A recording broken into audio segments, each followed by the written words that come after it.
Olá pessoal, tudo bem? Bem-vindos de volta a essa trilha de algoritmos.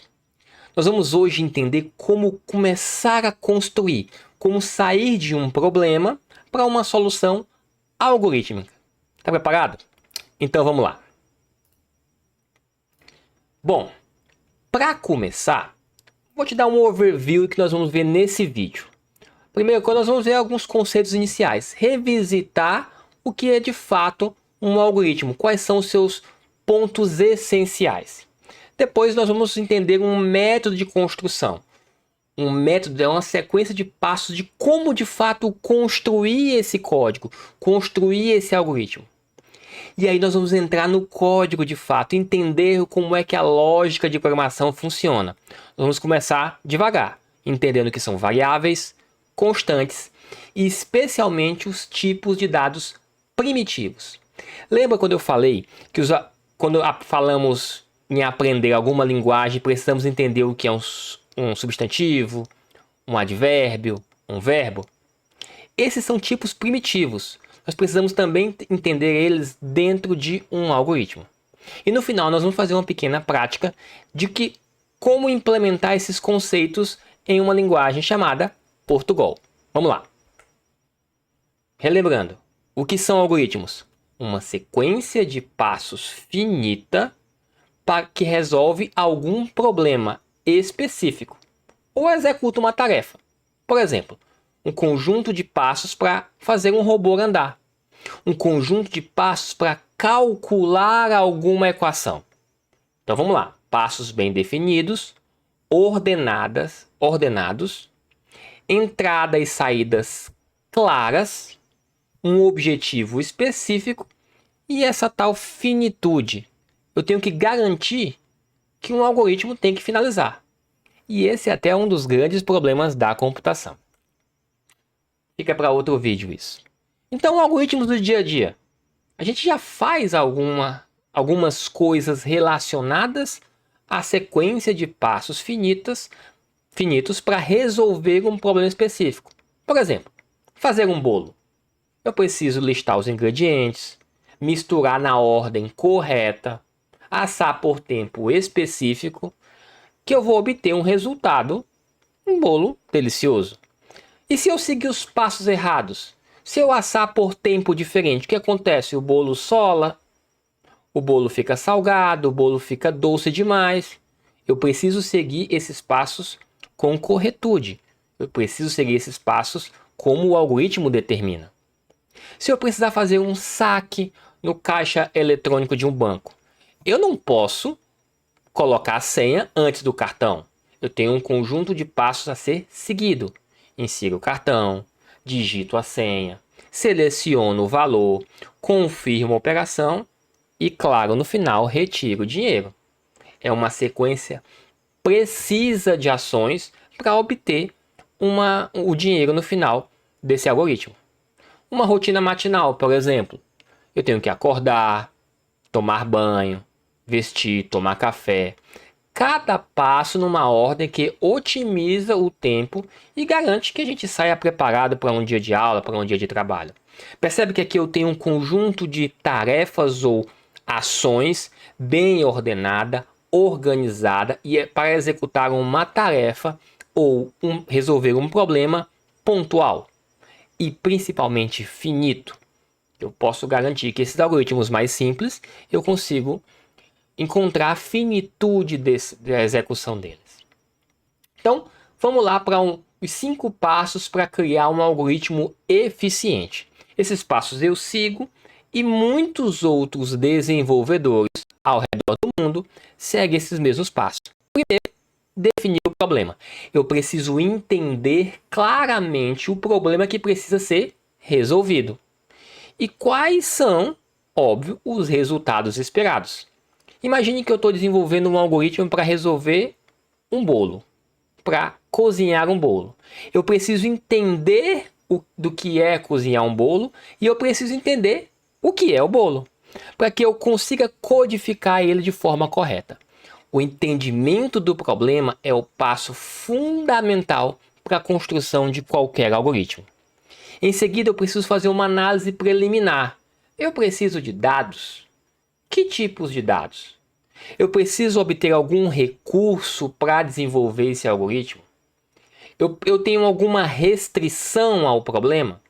Por exemplo, vamos para o exemplo do bolo. Eu tenho os ingredientes corretos para executar a receita do bolo? Eu tenho as ferramentas corretas para mexer, descansar a massa? Eu tenho o fogão, eu tenho o gás? Eu tenho alguma restrição na construção desse bolo, na execução desse algoritmo? O bolo tem que ser com glúten, sem glúten? Ele tem que ter uma capinha queimadinha ou ele não pode ter nada queimado? Eu preciso entender isso para analisar preliminarmente antes de fato de construir esse algoritmo. Enfim, eu tenho que elaborar a solução. Eu vou desenvolver o algoritmo passo a passo, escolhendo a melhor abordagem lógica, entendendo como essa lógica de programação vai conversar com a sintaxe, com a semântica de uma linguagem previamente escolhida para resolver o problema específico. Eu tenho que testar o meu algoritmo. Não é parte fora da construção de um código testar. Faz parte da construção, do desenvolvimento de qualquer código, eu executar o teste de qualidade. O algoritmo resolve o problema? Ele resolve da melhor forma possível aquele problema? Tudo isso deve passar por essa parte. Eu tenho que validar em diferentes cenários os dados de entrada e os dados de saída, para que eu consiga ter corretude. Essa é a palavra. O meu algoritmo deve ser correto, como eu planejei, analisar as entradas e gerar a saída esperada. E por fim eu tenho uma entrega final, a implementação da solução. Eu tenho que documentar o processo. Um algoritmo, quando é desenvolvido por nós, ele não é nosso essencialmente, porque outras pessoas podem trabalhar com o seu algoritmo.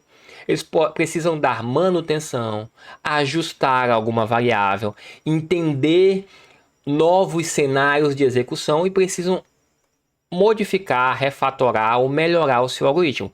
Então, faz parte da entrega de um algoritmo você documentar, escrever o que é que o seu algoritmo faz. Em especial, você pode documentar em português ou em inglês. Aí vai do seu critério ou da sua equipe, tá? Para que você consiga desenvolver e manter esse algoritmo por um longo tempo. Forma de representar um algoritmo. Em suma, a gente pensa um algoritmo como um conjunto de códigos. Mas a gente já falou de receita de bolo, de saque. A gente já falou de várias outras formas que são sequências, etapas bem organizadas, finitas para resolver um problema. Eu posso representar o meu algoritmo de forma descritiva, em linguagem natural, descrevendo passo a passo, escrevendo de fato. Isso também é um algoritmo. E em tempo de inteligência artificial, isso pode sim gerar um código no futuro. Eu posso também desenvolver um fluxograma usando diagramas de atividade, diagramas de sequência, que dão o passo a passo dentro da sua execução. É muito útil para se tornar algo mais visual, para apresentar o funcionamento ou uma sequência de atividades. Eu posso também usar o que nós chamamos de pseudocódigo. No Brasil, nós usamos o Portugal. É uma espécie de linguagem que imita outros tipos de linguagem, mas que não é comercial. Ela não é executável. Ela não pode virar um produto. Mas as pessoas, quando estão aprendendo a programar, especialmente aqui no Brasil, usam essa linguagem. E você pode usar o Portugal Studio. Eu vou deixar o link aqui na descrição para você baixar e começar a brincar com esses algoritmos, que você vai começar a desenvolver em português, mas não é necessariamente narrativo. Você vai já entendendo como é que os conectivos, como é que são as instruções dentro de uma linguagem de programação. Muito útil para quem está começando. Nós vamos ter algumas aulas aqui que eu vou usar de fato Portugal, para vocês entenderem como eu transformo um problema em uma ideia e depois em um código. E aí nós vamos começar agora de fato a entender como a programação funciona. Nós vamos começar com a ideia de variáveis. Eu preciso guardar informações de alguma forma no que a gente chama de memória do computador. Imagine que você precisa somar dois números. Esses números não estão ao léu, não estão ao acaso. Eles estão em unidades computacionais. Eles estão na memória. Para que eu consiga ou somar ou multiplicar, fazer alguma operação. E eu preciso referenciar, ou seja, eu preciso indicar esse ponto na memória. E como é que eu indico isso? Através do que a gente chama de variável. A variável são estruturas fundamentais que armazenam dados temporariamente na memória RAM, aquela que não faz a conta, mas armazena os dados para que a CPU faça de fato a conta, durante toda a execução. E aqui tem um ponto importante. A memória RAM é uma memória volátil, ou seja, quando você desliga o computador, você perde tudo que está lá. Por isso que a gente precisa, caso a necessidade de reutilizar variáveis, usar outros tipos de memória para salvar, como o HD, como a nuvem, por aí vai. Uma variável, ela possui três componentes essenciais. Primeiro, o nome, o identificador. Então, eu preciso saber do que aquela variável trata. Ela precisa de um tipo de dado, ou seja, a variável precisa ser ou um inteiro, ou um nome, ou um valor lógico. Como, por exemplo, uma variável substantivo, ela é do tipo substantivo, se a gente estiver falando de português. E ela precisa ter um valor, nem que esse valor seja o nada, seja o vazio, seja o nulo, como a gente chama na programação. Então a variável, imagine a variável como uma caixinha que vai armazenar um valor, e aquela caixinha, em muitos casos, só cabe um tipo de informação. Se a minha variável é do tipo número, ela só vai caber números. Claro que isso depende muito de linguagem para linguagem, mas de modo geral, uma variável vai guardar uma informação e ela tem um nome. Por exemplo, para guardar o nome de uma pessoa, eu vou chamar essa variável do tipo nome. E ela vai ter o nome da pessoa, por exemplo, Jimmy. E qual é o tipo dela? Tipo texto, por exemplo, se nós estivermos falando de Portugal. Ela é mais do que um espaço de armazenamento, ela é uma estrutura. Ela é um conjunto de informações bem definidas que torna ela funcional. Porque eu preciso, no final do dia, pessoal, computar alguma coisa. O que é a computação? É calcular, fazer alguma coisa com essas variáveis. Então, por exemplo, se a variável for um número, em algum momento eu vou ter que somar, subtrair, multiplicar, elevar a potência. Então, ela não é só um dado solto, ela é uma estrutura que permite algumas operações em cima dela. Mas para facilitar, vamos começar entendendo que uma variável é uma caixinha que armazena alguma coisa de um tipo de alguma coisa, tá bom? Eu tenho algumas regrinhas para nomear, e mais uma vez, isso vai depender um pouco de linguagem de programação para linguagem de programação. Por exemplo, se você for aprender algumas outras linguagens faladas, cada um tem as suas regras. Então, as regras para criar uma variável, elas seguem um padrão, mas algumas linguagens como Python, como Java, como Ruby, como Rust, eles trabalham e tem algumas peculiaridades que nós vamos ver quando estivermos falando dessas linguagens em específico. Então, ela tem que começar com uma letra. Então, o nome deve iniciar com uma letra, de A a Z, ou A maiúsculo e Z maiúsculo. Ou pode começar com um underscore, um underline, nunca com números. Por exemplo, no nosso exemplo aqui, a variável nome válido tá ok. Então, ela começa com uma letra e tem até uns underscores no meio, mas ela começa com uma letra, é a primeira regra. A segunda variável, chamada doisNome, ela não é uma boa variável. Algumas linguagens até podem aceitar esse tipo de variável, mas não é o padrão de usar esse tipo de nome de variável. Então, doisNome, começando com um número, não é uma boa prática. Uma variável não pode ter caracteres especiais. É comum que as linguagens não permitam que eu tenha caracteres especiais numa variável. E aí você vai para arroba, acentos, hashtag, cifrão, porcentagem comercial, exceto o underscore. O underscore, apesar de ser um caractere especial, ele é aceito em muitas linguagens, tá? Então, no nosso exemplo aqui, salário base, começa com uma letra, variável ok. Tem algum caractere especial? Tem. o underscore, mas ele é o único permitido. Não tem porcentagem, não tem cifrão, não tem hashtag. Por quê? Porque algumas linguagens usam esses caracteres para algum tipo de função. A variável de baixo, chamada salário base, tem um A com acento ali e tem um espaço. O espaço também é considerado um caractere especial. E para a gente falar o que é caractere especial, é melhor a gente dizer o que não é um caractere especial. Um caractere especial, o que não é, são as letras e os números, tá? Mas a primeira regra já tirou a ideia de ter um número. Jimmy, eu posso ter uma variável chamada nome2? O que vocês acham? Pode. Começou com um número? Não. Tem caractere especial? Não. Então, é um nome de variável válido.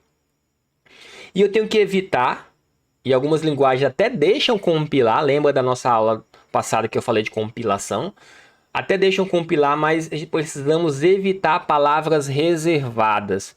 O que são palavras reservadas? São palavras que a própria linguagem definiu para usar e executar as tuas instruções. Então, por exemplo, if, for, def, function, são palavras que a própria linguagem já escolheu para executar alguma coisa. Eu não posso ter uma variável com esse nome. Meu for é uma variável ok. Por quê? Começa com uma letra, não tem caracteres especiais. E apesar de ter a palavra for, ela não está sozinha. Ela está junta com outros caracteres.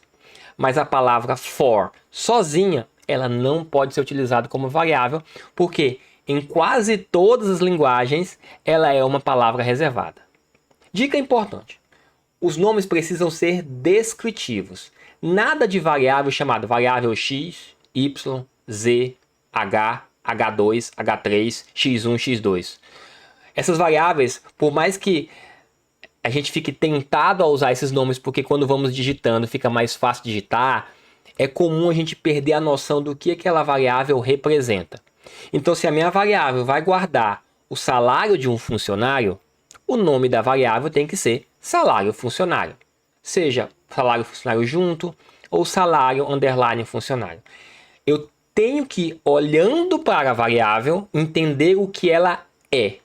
Eu não preciso varrer, ou seja, vasculhar todo o código para entender que aquela variável x representa alguma coisa. Então, variáveis têm que ser mnemônicas, ou seja, elas têm que representar o que elas de fato foram propostas quando criadas, ok?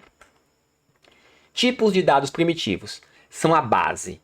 Então é o substantivo, o verbo, o adjetivo, é o tipo da variável que vai guardar uma informação. Então, se eu tenho uma variável chamada nome pessoa, de que tipo ela vai ser? Ela é do tipo texto.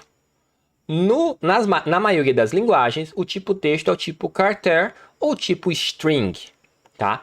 Então, se eu vou guardar a idade de uma pessoa, a idade é um número, e é um número inteiro. Qual é o tipo dessa variável idade? O tipo inteiro. Se eu vou guardar o salário de uma pessoa, o salário tem vírgula, a pessoa pode ganhar 3.452,53 centavos. Tem uma vírgula, é um ponto flutuante, é um número real. Qual é o tipo dessa variável? Real. E eu tenho também o tipo lógico, que não é muito comum nas outras linguagens como português, inglês e por aí vai, mas é o tipo que representa a verdade e a falsidade. Esse tipo é importantíssimo para a gente controlar fluxos, e nós vamos ver isso quando estivermos falando de controle de sequência, ifs, for e por aí vai, tá bom? Então, os tipos primitivos são inteiro, real, character, ou seja, uma letra. Se eu tiver em algumas linguagens um conjunto de letras, eu tenho uma string. E o tipo lógico, ele é verdadeiro ou falso. E aqui tem um exemplo bem prático, e eu convido vocês a acessar o link aqui embaixo, que tem o Portugal, e tentar replicar esse algoritmo lá no Portugal. Então vamos ao algoritmo. Esse algoritmo está escrito basicamente em português, e ele é um algoritmo chamado salário. Ele tem um conjunto de variáveis, e aí eu tenho uma palavra reservada chamada var, var de variáveis. Salário base, gratificação, imposto, salário líquido e todos eles são do tipo real. Então, dois pontos real quer dizer que todas essas variáveis que antecederam dois pontos são do tipo real, ou seja, são pontos flutuantes, são números com vírgula.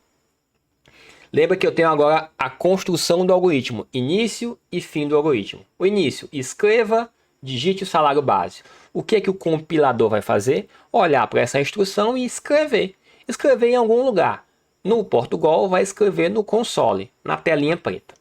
Depois ele vai pedir para ler o salário base. No Portugal, a instrução leia, ela fica esperando você digitar alguma coisa no console. E depois eu faço gratificação, recebe o valor de salário base, vezes, e o vezes em Portugal e em todas as linguagens que eu já trabalhei é o asterisco, tá? Então, para multiplicar dois números inteiros ou reais, eu vou usar o asterisco. Então, salário base vezes 0,05. O imposto recebe, ou seja, o valor dessa conta aqui, ó. O valor dessa conta aqui, salário base vezes 0,07, vai ser colocado na variável imposto. Imagine, eu tenho já salário base. De onde é que ela veio? Ela veio da instrução leia. Lembra que a instrução leia, ela permite que o usuário digite no console, no terminal. Então, se você digitar lá R$8.000, 8.000, ele vai colocar na caixinha salário base o valor 8.000, tá? E isso só vai permitir valores reais. 8.000 é um real? É, então vai funcionar. Depois eu faço gratificação, aqui ó, recebe o resultado da multiplicação, isso aqui é recebe o resultado da multiplicação de salário base, aquele que eu digitei, que está lá na caixinha de salário base, vezes 0,05. Em seguida, sequencialmente, o valor do imposto recebe o que está em salário base vezes 0,07. Então, o que vai acontecer? Eu vou fazer essa multiplicação e depois, dentro da caixinha de imposto, colocar o resultado dessa multiplicação. Em seguida, sequencialmente, salário líquido, a caixinha do salário líquido, que espera guardar um valor real, recebe salário base mais gratificação menos imposto. O que nós estamos fazendo aqui? A conta. O que o compilador faz? O que o Portugal vai fazer? Vai lá na caixinha do salário base, qual é o valor que está aí dentro? Depois ele vai na caixinha onde está a gratificação e pergunta, qual o valor que está aí dentro? E soma os dois. Depois ele vai lá na caixinha do imposto e pergunta, qual é o valor real que está aí dentro? E subtrai. Depois de executar toda essa conta, ele coloca em salário líquido. E finalmente, a última instrução é escreva salário líquido, coloca o real, cifrão e coloca o que está lá na caixinha, o valor que eu armazenei. Então, por exemplo, imagine que você está codificando, está executando esse código e você digite R$1.000. Então, ele vai ler R$1.000 nessa instrução, depois vai calcular 5% de R$1.000 e armazenar na gratificação. Colocar aqui. Depois ele vai calcular 7% de R$1.000 e colocar dentro da variável imposto. Depois ele vai fazer salário líquido, salário final, vai ser R$1.000, que é o que está lá, mais o valor que foi calculado na gratificação, menos o valor do imposto. Isso vai dar o salário líquido. Vai dar X reais, vai dar algum valor. E a última instrução é escrever esse valor. Tenho entrada de dados, tenho processamento e eu tenho saída. Eu apliquei aqui alguns comandos, como escreva, leia, para entrada e saída. Eu declarei algumas variáveis, ou seja, algumas caixinhas que vão armazenar valores.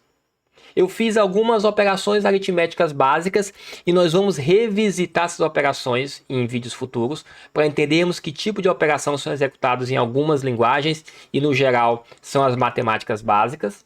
E eu tenho a atribuição de valores com o menor que e hífen. Isso aqui funciona em Portugal, mas é fácil entender o que esse algoritmo executa. Bacana? A ideia hoje foi a gente entender um pouco o que era um algoritmo e principalmente começar a entender variáveis, entender o que são tipos primitivos, o que são tipos de dados. Isso vai solidificar e dar base para começarmos a de fato a codificar. Foi um prazer ter vocês aqui, espero que vocês tenham gostado. Considerem se inscrever, considerem compartilhar e até a próxima. Valeu!